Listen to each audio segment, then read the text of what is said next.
Halo, selamat pagi, siang, sore, dan malam teman-teman.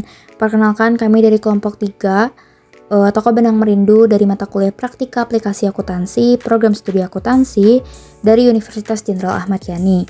Di video kali ini kita bakal kasih tahu teman-teman cara menggunakan aplikasi Udu yang bisa teman-teman login atau gunakan di Google teman masing-masing, khususnya tentang akuntansi. Jadi ketika teman-teman ingin memulai suatu perusahaan dan teman-teman bingung cara mengelola keuangannya atau khususnya di bidang akuntansi, teman-teman bisa pakai aplikasi Udu ini.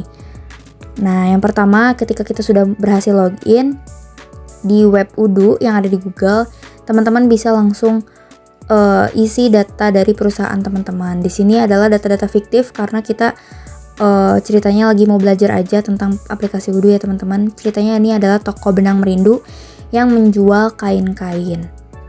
Lalu ketika selesai login, muncul halaman selamat datang di Udu. Oke.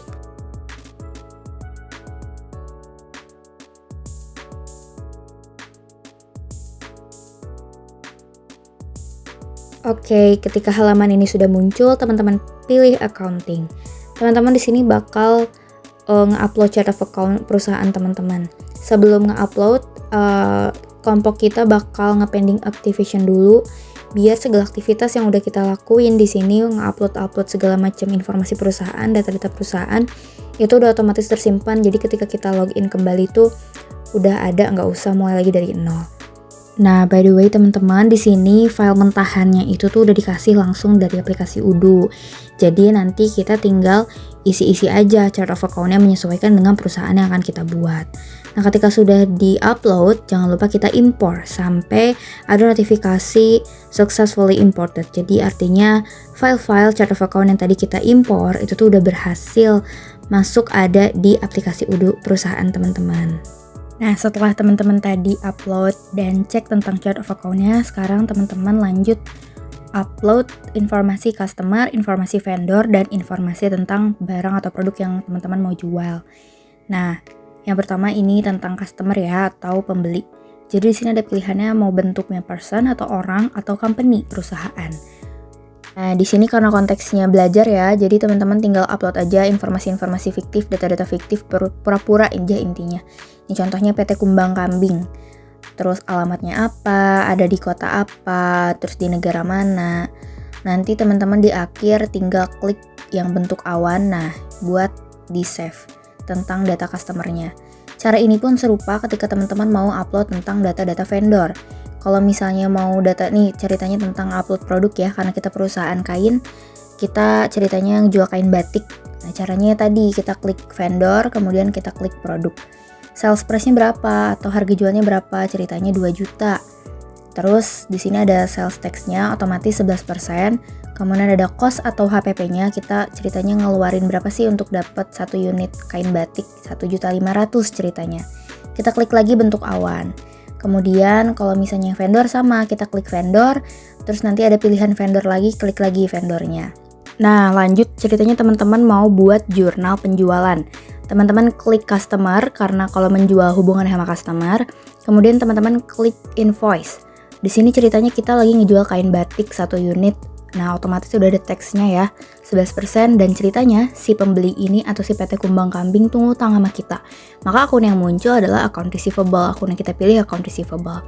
Kemudian teman-teman klik confirm untuk meng-save atau menyimpan data jurnal ini. Begitupun ketika teman-teman mau menjurnal tentang pembelian ke vendor, teman-teman klik vendor, kemudian teman-teman klik bills, nanti bedanya di situ ya. Nah, ini dia. Nah, ketika halaman ini udah muncul, teman-teman tinggal isi data-data yang harus teman-teman isi, menyesuaikan dengan data-data pembelian dari vendor tersebut. Caranya sama kayak waktu teman-teman buat jurnal penjualan. Kemudian ketika ada transaksi di luar penjualan dan pembelian, teman-teman klik accounting dan teman-teman klik journal entries. Nah, di sini teman-teman harus ngisi account yang menyesuaikan dengan transaksi tersebut. Contohnya kita lagi mau bayar gaji karyawan. Maka akun yang muncul ya beban gaji. Oke, jadi tutorialnya udah mau hampir selesai nih, jadi nanti tinggal di akhir kita lihat hasil kerjanya itu dalam bentuk apa sih gitu. Sebelum ke sana, di sini kita mau disclaimer dulu kalau misalnya data-data yang kita masukin di aplikasi Udu ini tuh menyesuaikan dengan bentuk perusahaan teman-teman. Jadi data-data yang kita masukin gak harus sama kayak data-data perusahaan yang udah teman buat gitu. Jadi tinggal menyesuaikan aja. Contohnya kan kita perusahaan dagang, kita menjual kembali kain yang udah kita beli dari vendor. Nah, akan berbeda ketika misalnya kita adalah perusahaan manufaktur gitu. Terus contoh lainnya misalnya di perusahaan kita nih ada beban iklan. Nah, di perusahaan teman-teman belum tentu ada beban iklan. Jadi jangan disamain ya teman-teman. Nah, oh iya, ini juga mungkin adalah pertanyaan yang sama muncul di benak teman-teman. Gimana kalau misalnya kita gak punya data pelanggan atau data vendor atau bahkan data barang yang mau kita jual? Apakah kita bisa ngebuat jurnal? Jawabannya gak bisa ya teman-teman. Jadi sebelum teman-teman buat jurnalnya, teman-teman harus udah punya dulu data customer, vendor, dan barang-barang yang mau teman-teman jual. Apalagi data chart of account itu penting banget. Teman-teman harus udah buat dari sebelumnya. Gitu.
Oke, kita lanjut ke bagian akhir. Kita mau ngasih lihat report atau laporan akhir yang kita dapat dari hasil ngejurnal tadi itu bentuknya apa sih?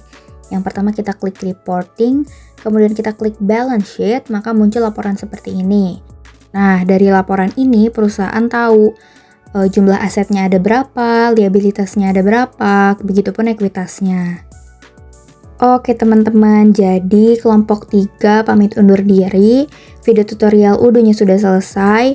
Mohon maaf apabila ada banyak sekali kesalahan dalam penyampaian informasi di sini. Terima kasih. Selamat malam, selamat sore, selamat siang, dan selamat pagi teman-teman. Terima kasih, selamat belajar.